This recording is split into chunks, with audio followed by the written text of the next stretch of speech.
Hello. Hi. This is Arusha from Push, a Kira fan documentary. And this Kira fan here, me, I'm in New York hanging out with. I'm with the band, you guys. I'm with the band with Simon and Robert. I feel like probably less than 0 people are going to watch this, because why would you when the Cure are on tour and the Cure are going to play Florence, Italy tomorrow, June 14th? Is today the 13th? I forget. Is today the 13th or the 14th? I think it's the 13th, which is perfect because there's a song called the 13th. Anyway, I just thought I would do a little broadcast because I feel like this tour, for me and so many people, will be FOMO, the FOMO tour. But at the same time, there's plenty of people that never, ever, ever get to go follow the Cure around for a bazillion reasons. So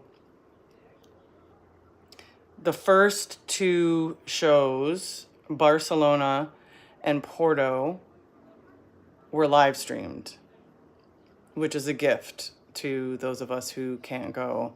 But the third show, which was last night in Austria, was not live streamed, and there weren't anybody, at least that a bunch of us could find, that were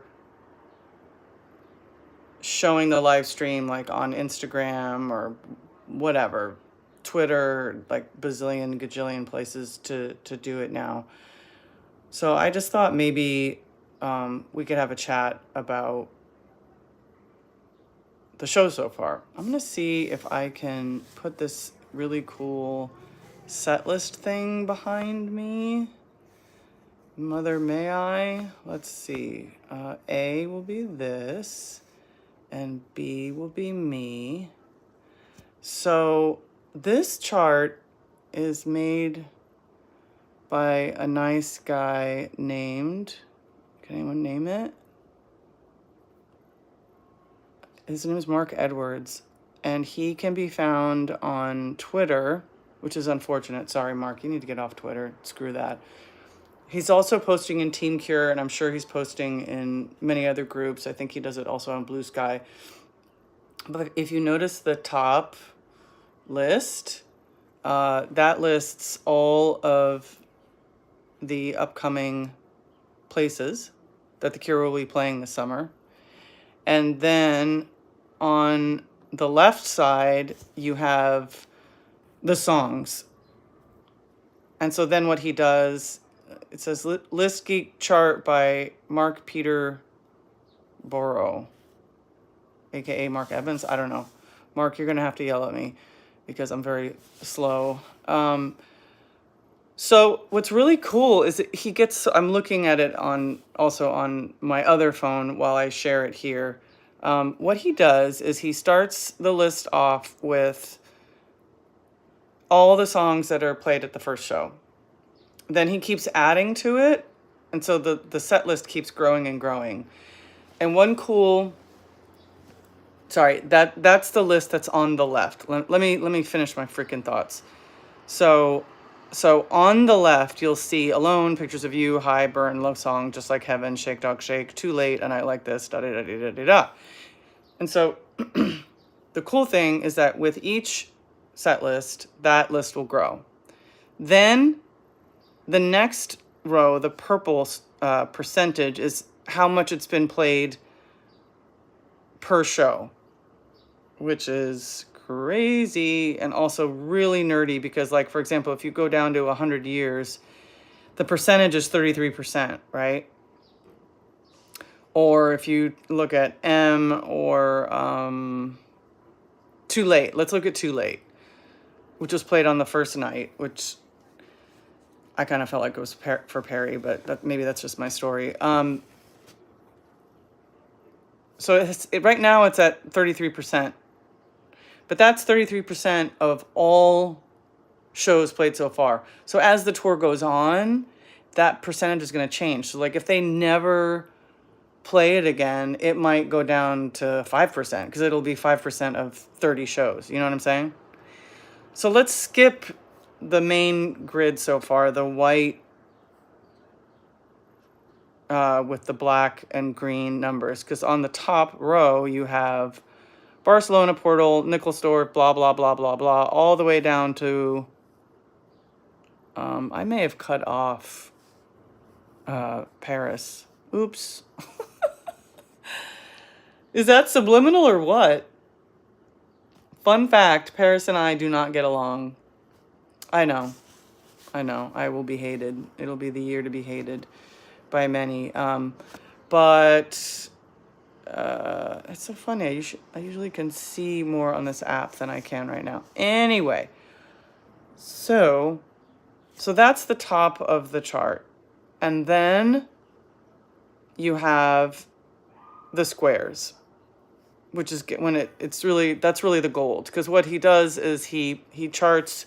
Okay, so every show so far, for example, has started with alone, and it says 111.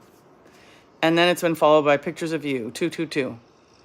And then it says hi, 33 nothing, because in Nickelsdorf, which I'll get to that in a second, they didn't play hi. They followed pictures of you with burn, which is wild. So then if you go back to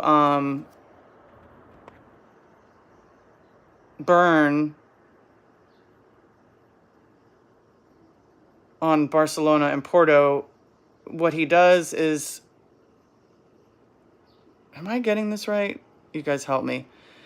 Even though I don't think anybody's literally commenting anything because I don't see shit. So on night 1, for example, if you look at Burn, it was played 8th. And on night 2, it was played 7th. Isn't that crazy? I mean, it's so nerdy. I love it. I love it. So you can just super geek out on the set list with The Cure. Whether you're there. Oh, great. I got Martin saying hi. Hi, Martin. Is it just you and me?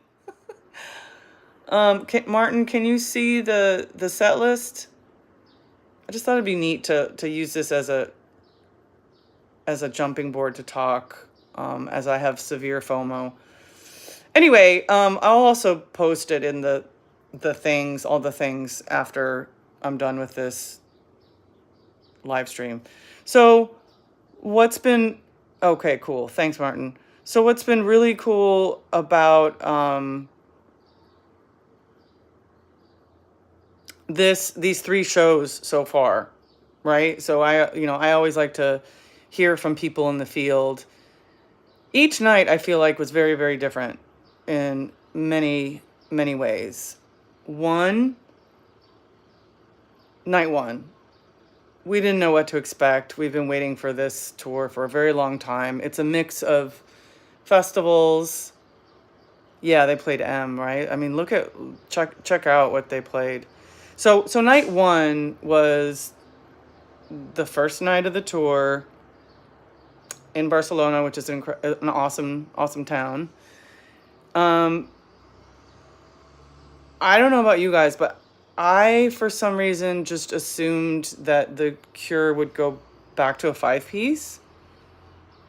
I didn't really even think about it too much, to be honest. I was just like, Perry's gone. Rest in peace. I don't know when I'm going to get past that. But, or maybe I thought it was going to be 5 people because when they announced it in Paris, the 5 members were listed. Yeah, maybe that's why I thought it was going to be 5 people.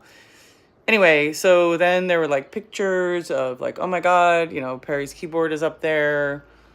what's that all about? It's really interesting. And then Eden's there, which is super awesome. And he shredded on night one. I mean, not only, you know, of course he like is, I think, probably the best candidate to play with the Cure at this point. But I would say that Eden also crushed it, not only because of his technical skill of knowing the songs and playing the songs the way that he does, but because I think that part of being a member of the Cure is the ability to be not, I was going to say the ability to be subdued, but I'm like second guessing everything I'm saying because I know that somebody's going to be like, oh no, you know, there's no, you can't say that or whatever. But this is just my opinion. Me, little Arusha. Even though I'm with the band, you guys see. So I don't know. It was a really, really cool thing to bear witness of, even from far away. The live stream was really good. The maybe I'll stop sharing this set list right now, since hold on everybody, I'm all over the place. I know it. Let's see. Solo. Okay. And then I'll share another photo so you just won't get bored of my fucking face. But yeah, so night one, Barcelona, the set list was really interesting. And it was really interesting to see. Actually, now I have to go back to the fucking set list. It was just really interesting to see Eden up there. It was a surprise, a happy surprise. It was also emotional to not have Perry. Rest in peace. You know, it was in 2022. I remember I had no fucking idea. I mean, how would I, or how would anybody? That Perry was going to come back, you know, and what a gift that was. And I'm so grateful that we were able to experience that in 2022 and 2023 and 2024, actually, at the Troxy. But let's go back to the set list geekery for a second, so we can talk about night one.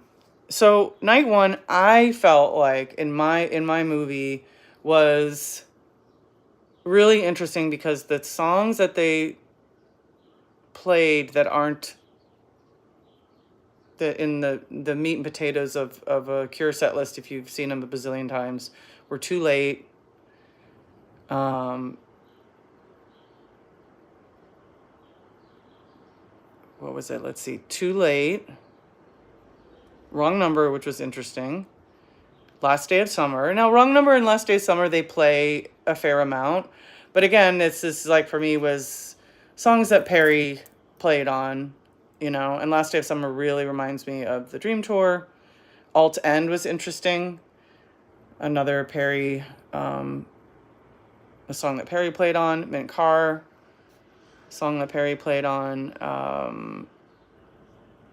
Trust, of course, which he partially wrote. I mean, he wrote a lot. He was credited a lot on Wild Mood Swings.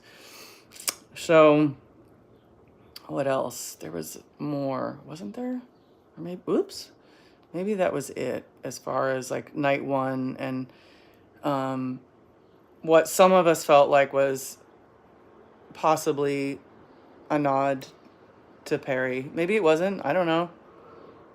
Here, let me call Robert and ask him.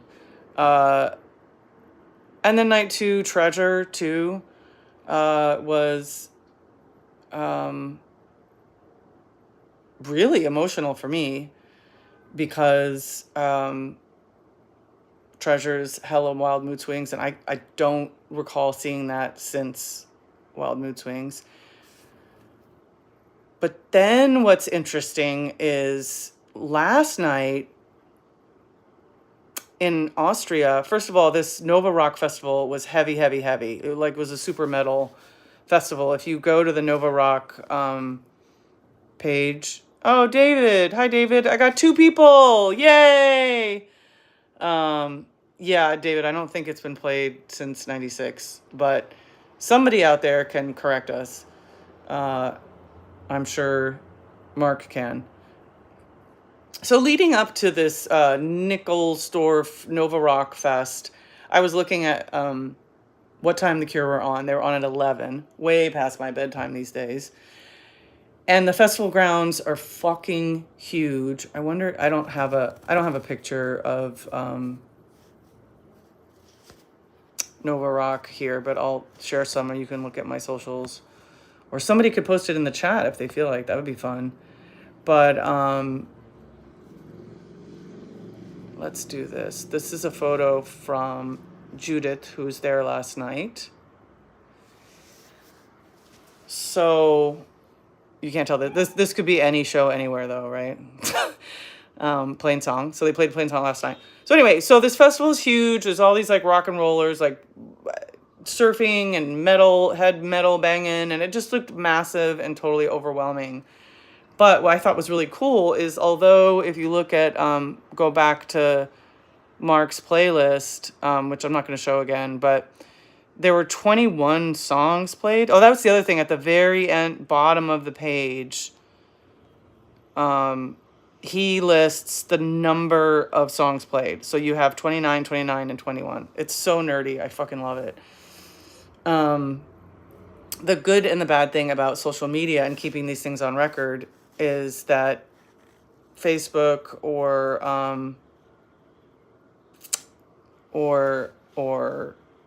Blue Sky or X or the websites could just go away anytime.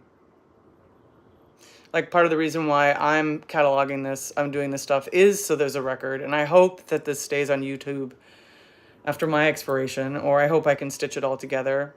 But if I can't, I feel like it's a stamp in time. Anyway, so last night they played what I thought was possibly a set that was more catered to the audience that would be there. Probably not a ton of diehard Cure fans. In fact, one Cure fan, Sven from, where are you from? I forget where you're from. I failed. I'm tired. But he said there weren't a ton of... Oh, Mila! They played Treasure in 2013 in USA twice. They did? In the US? Not at the show that I was at. But thank you for that.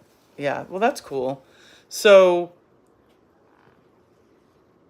people who were at the show in Austria last night said it was like a chill vibe, even though it was at a metal festival, which you might think people are going to be thrashing and going crazy. And they probably were on another stage for another band. I think Offspring were before The Cure, and maybe even Social Distortion. I love Social Distortion. USA and Mexico. Okay, thanks, Mila. But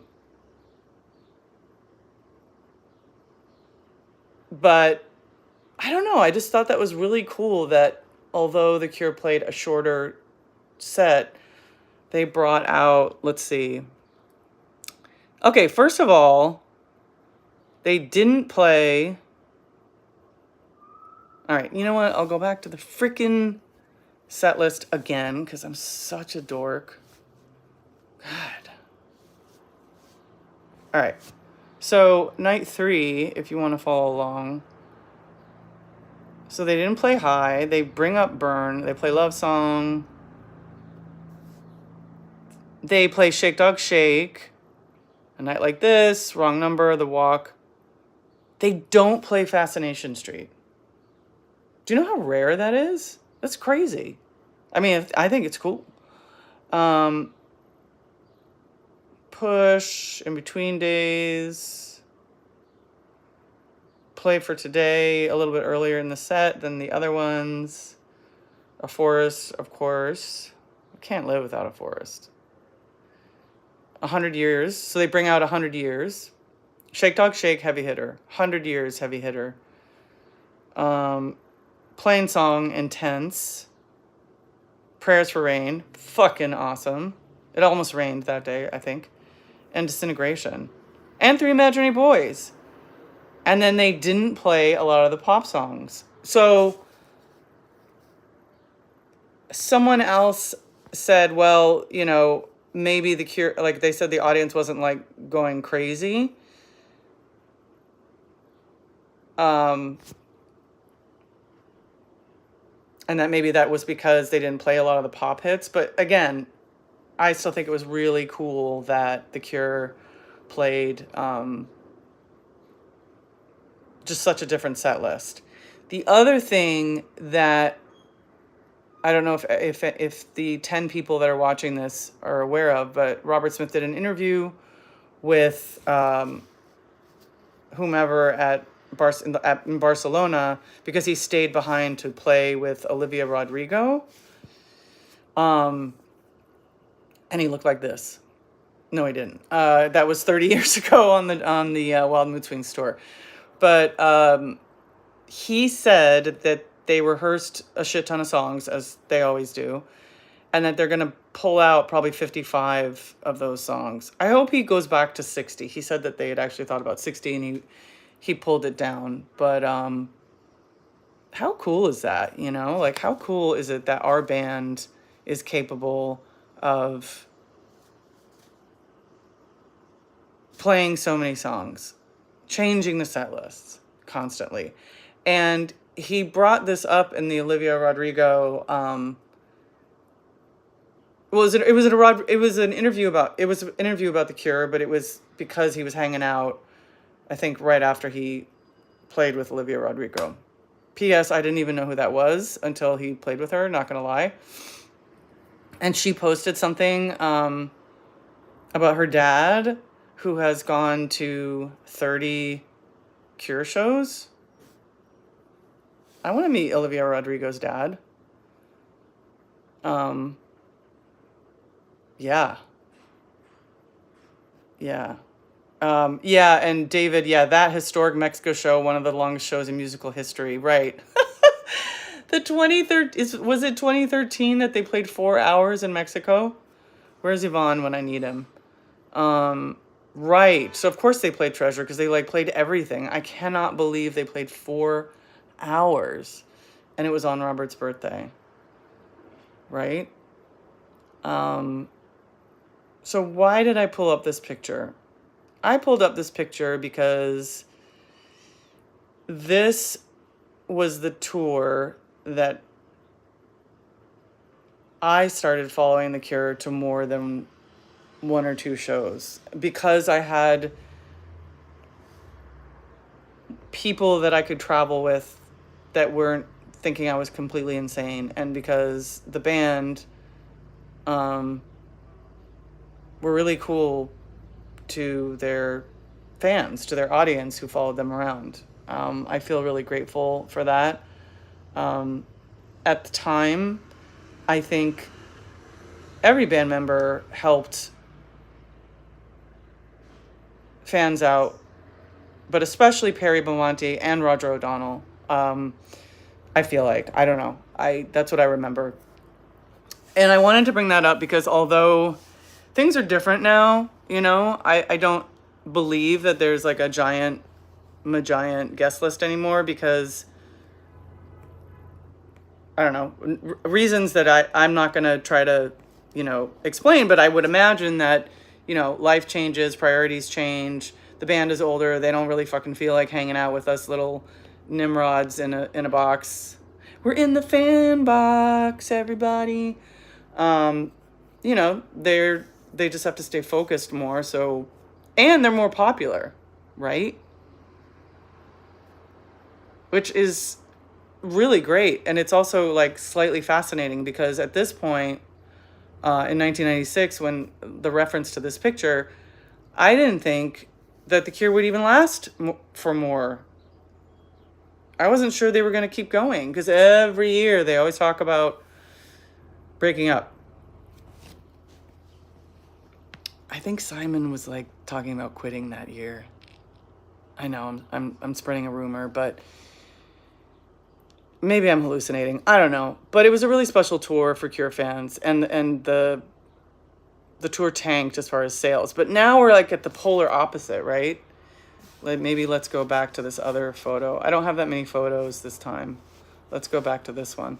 Now, the Cure now are way more popular. Way more popular than they were in 1996. Yet, like I heard something on the radio recently about Robert Smith and the Cure and Olivia Rodrigo and this, and they referred to the Cure as this band from the freaking 80s. I'm so sick of it. They're not a band from the 80s. I mean, yes, their big hits, sure, were, I suppose, off of Head on the Door, Kiss Me, and Disintegration, right? But Wish too, 92. I mean, Wish was their biggest album. I just hate it when like the press says a band is from the 80s when this band has been playing nonstop, has never broken up. It's so dumb.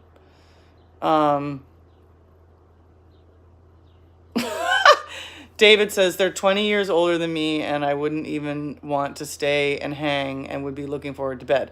Exactly.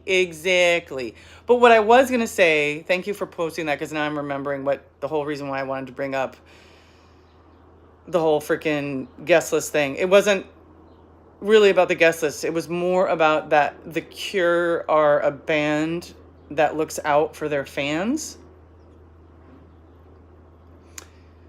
And so nowadays, it's not necessarily about a guest list or like feeding the Hungarians who are starving outside of the venue.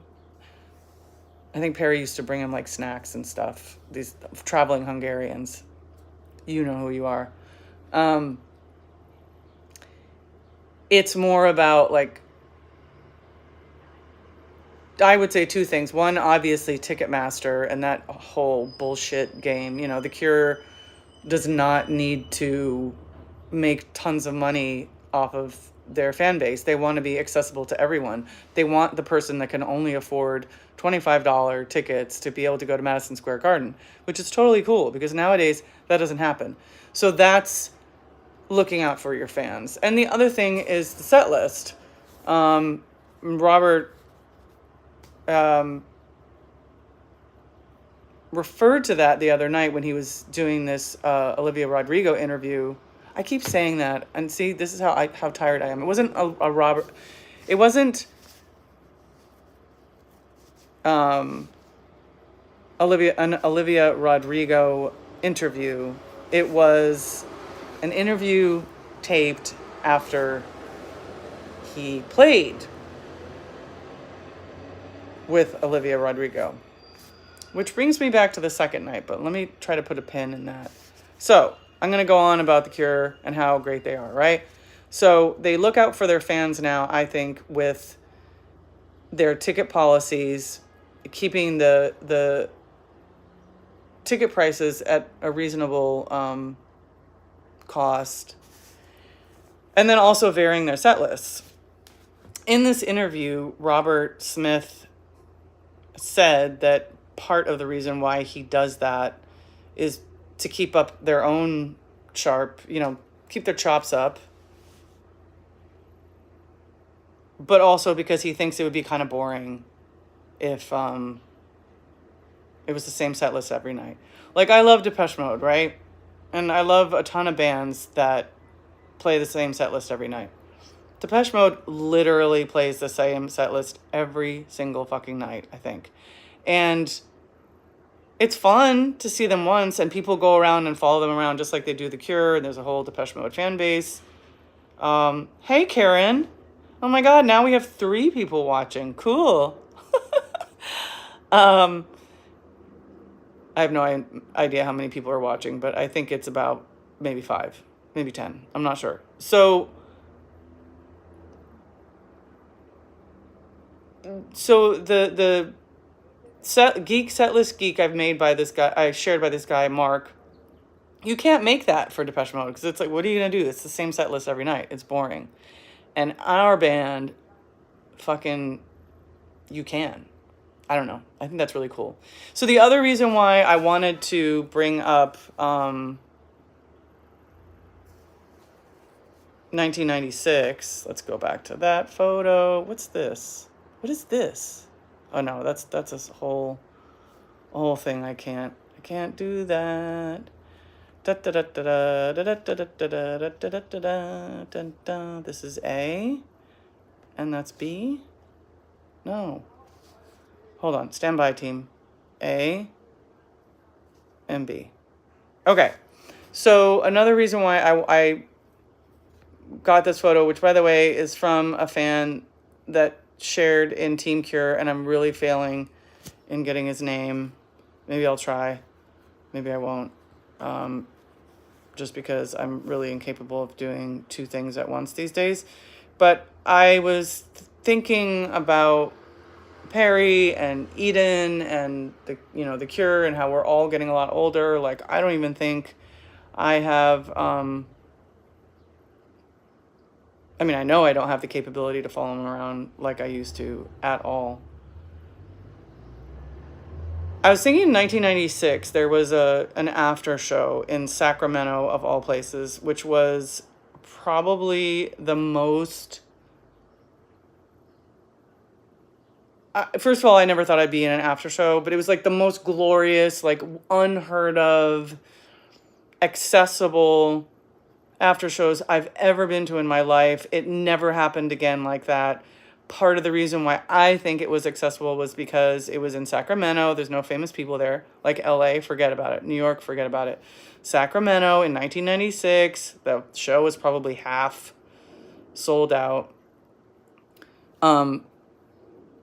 And my friend Ian and I were on Hog Heaven because we were back there with The Cure and a small group of fans because we had to wait for hours to get back there.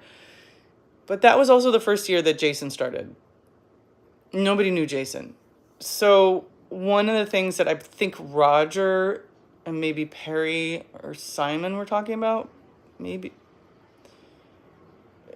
I think, definitely wasn't Robert. But they were talking about how cool it was to have Jason, this new person in the band, because it sort of rejuvenated them. It was this new, younger person that came into the group and just, hey, Shirley. Road tripping. Shirley, are you road tripping to see The Cure, or you're just road tripping? And there's Frederick. Hey, we got like 6 people now. Whee! So yeah, in 1996, I just remember hearing, I don't think I'll ever forget that, because I just thought, that's really cool that they're saying that about this new drummer. And how they just felt more excited to play, even though the stadiums were half full and whatnot. P.S. This picture is from Omar Javier Flores. Thanks, Omar. So now, with Eden playing, I think Robert said the same thing, basically, in this interview in 2026, that having Eden in the band now as a band member is shifting the experience for them, because they have young blood, different energy in it. And so that's really cool. And I know in my heart that I'm going to start crying. I know that Perry would be so happy for Eden,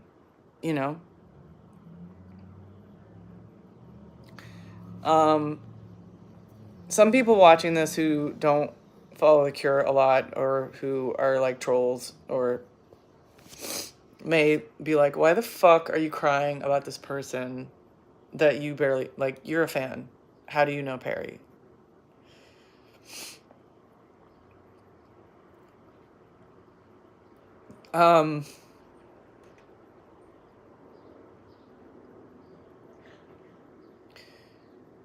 He was an he was an accessible guy in a band, you know. So were a lot of the Cure when I first met them. It was just, they had one bodyguard, okay, not 2 or 3 like they have now. I mean, obviously Robert Smith always has to have one, right? But Perry and Roger at the time, and frankly, like,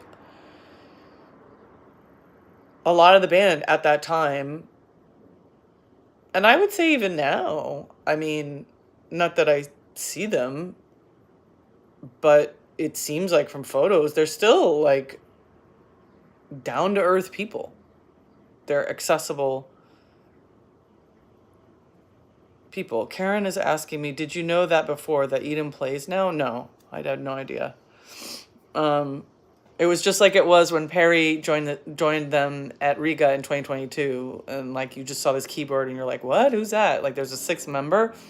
It was just like that for me with Eden.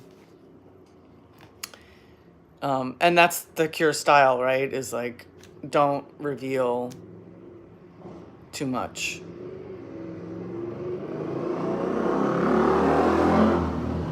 Pausing for the motorcycle passing by New York. Anyway, so I don't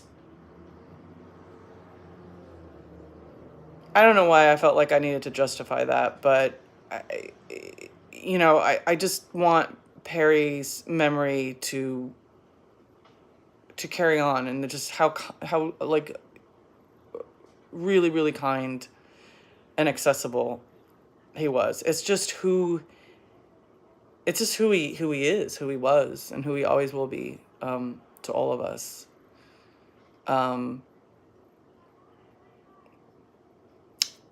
But anyway, let's move on to today. So I'm going to go back to the set list because we got to talk about night 2.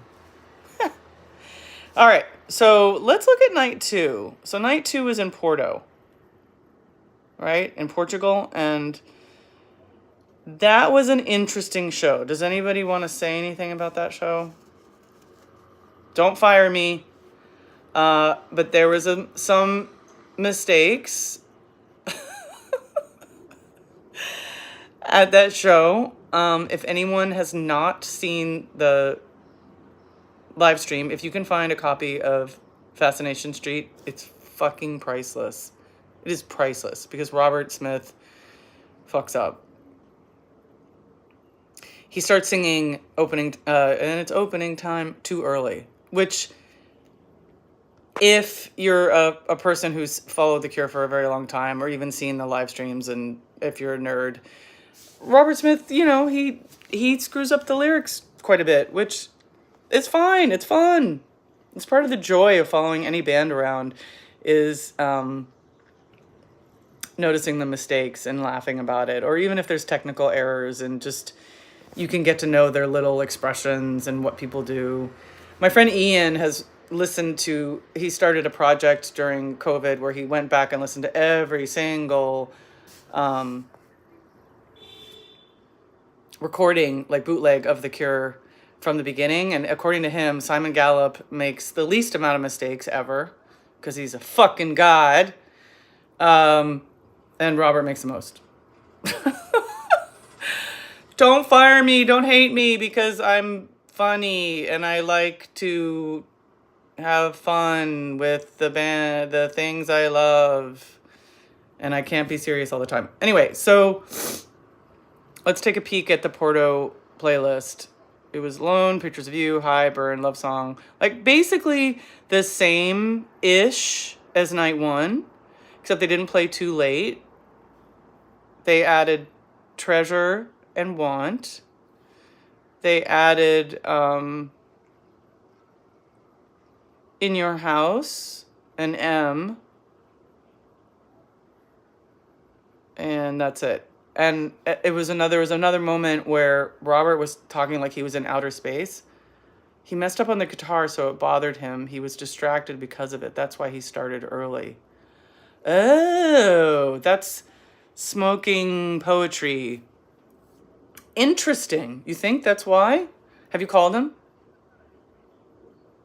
I don't have my Robert phone with me.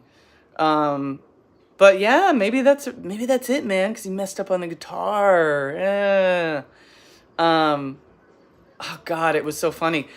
It was not only funny because he started to sing it's opening time too early,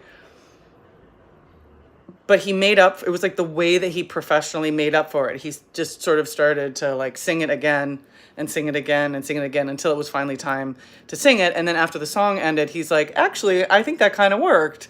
And it kind of is, he made a joke out of it, which is another reason why we love The Cure.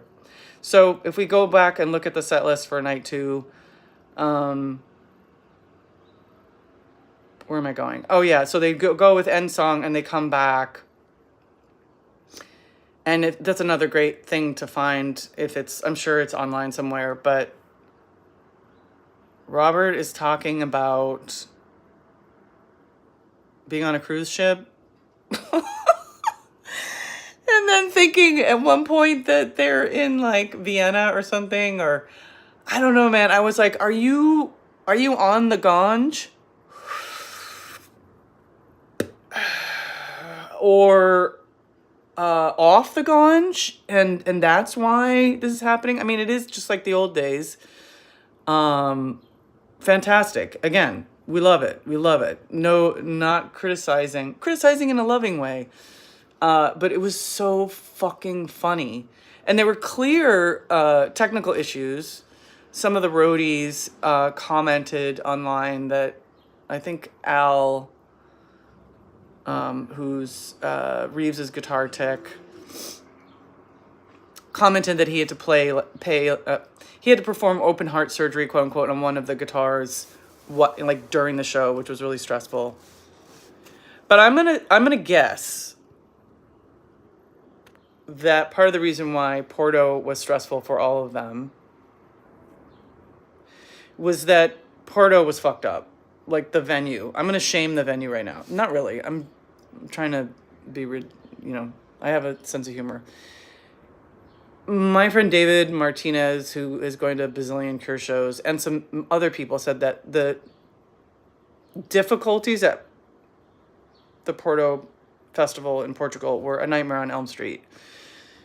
The bathrooms were really far away. They might as well have been outside. They were practically outside because you had to go up and down and this way and that way. It was overcrowded. The sound, depending on where you were, was not great.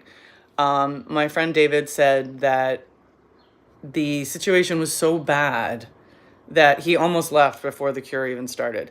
Now, this is a guy that has seen The Cure like probably 100 times. And he's an event coordinator for his job. And he just said it was a nightmare. It was a nightmare on Elm Street. So this also goes into a theory I have about if you're lucky enough to go to a show, any show, just go. Because you may think that it's going to be cooler to go to New York, for example, than Kansas or Baltimore. But Baltimore might be a cooler show to experience than New York. Right? So a lot of fans would think Portugal versus Nova Rock because Porto was a smaller venue.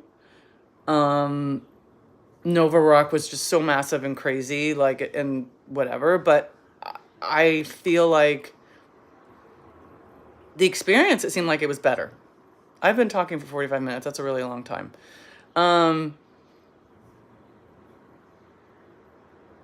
So yeah, okay, so then Smoking Poetry says, you can see him go, fuck, when he made the guitar mistake. I thought that song vocal intro rocked. Well, you know what? Smoking Poetry, you're hired. I'm fired, you guys. I don't think it was bad. I just thought it was funny. And again, when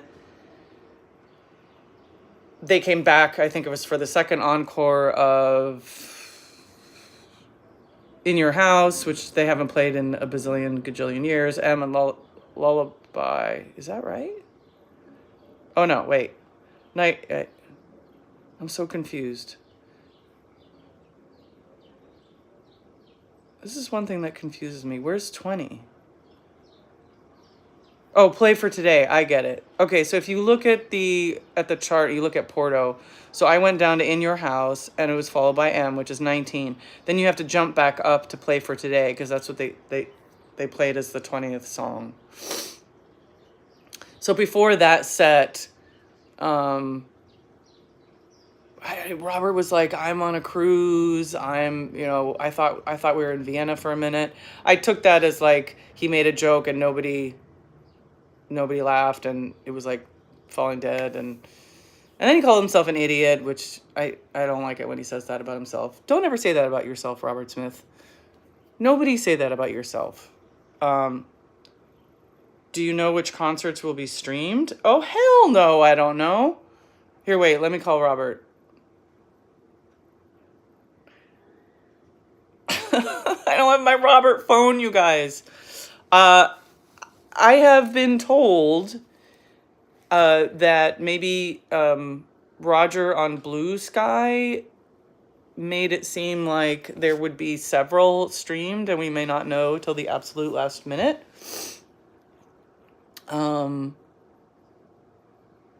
So I would think that a lot of them would be streamed, but I guess we'll find out. The last funny thing about night 2 is that when Robert was being interviewed in Barcelona the night before, he said to the interviewers from BBC 6, he said, I probably shouldn't be here. I should be, like, from a business standpoint, I should be asleep and resting, but I chose to do this instead. So that's why I was kind of laughing as well. I was like, you should have, man, because you screwed up. But it doesn't matter, because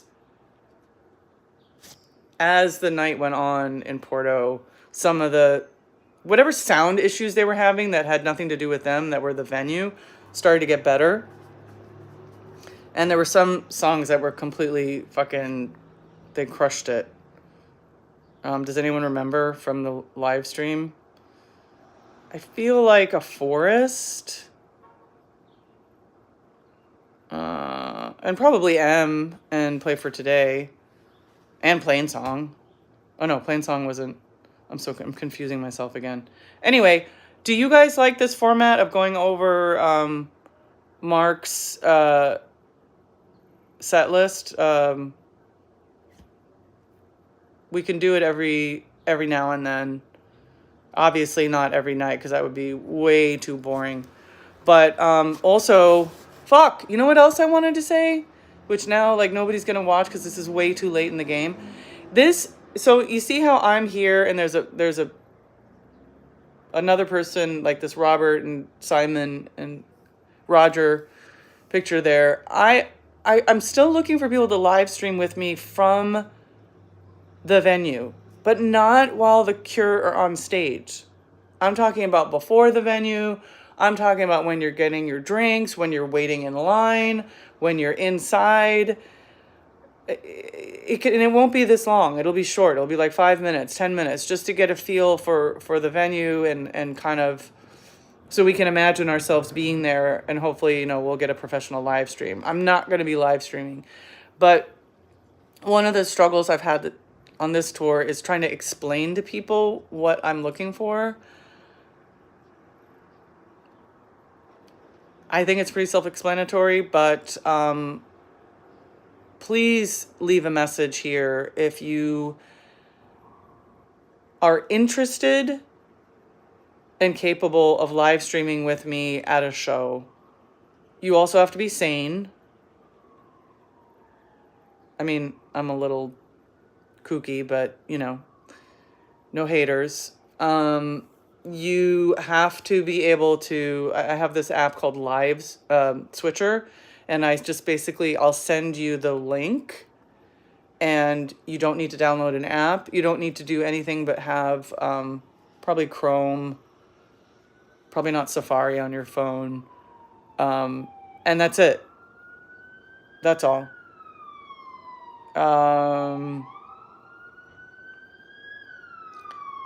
So yeah, I don't know. That's it. Here's my almost hour long. I only wanted to talk for 15 minutes, but here I am talking forever. Thanks to the 12 people who joined. I hope that you got some interest out of this. Maybe what I'll do is I will try to get another friend to come join. Wouldn't that be cool if I could get, like, who could I get from the Cure world? No, I can't get anyone from the band. Probably can't get a roadie to do it.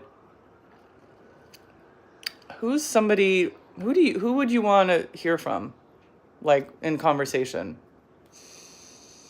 that I could actually get to talk about these things? I mean, yes, wouldn't that be fucking awesome if Simon Gallup or any of them, but I think it'd be really interesting to have Simon on, because apparently him and Robert are the ones that argue about what songs to play. And that's coming from Robert Smith. That's not a rumor, okay? That's coming from him saying that online. Anyway, take care, everybody. See you tomorrow, hopefully in Florence. Hopefully there'll be a live stream, right? I feel like it. It's freaking Italy. Also, there's a fan gathering tonight. Did I upload that? I think I did not upload it. Oh, well. There's a fan gathering happening right now in Florence. If for some reason somebody watching this is in Florence, try to find Outcure. I've pasted it in my stories. And have a safe flight to your next adventure, whether it's The Cure or laundry or being with your family. Peace. Take care of yourself. And if you have the energy, take care of someone.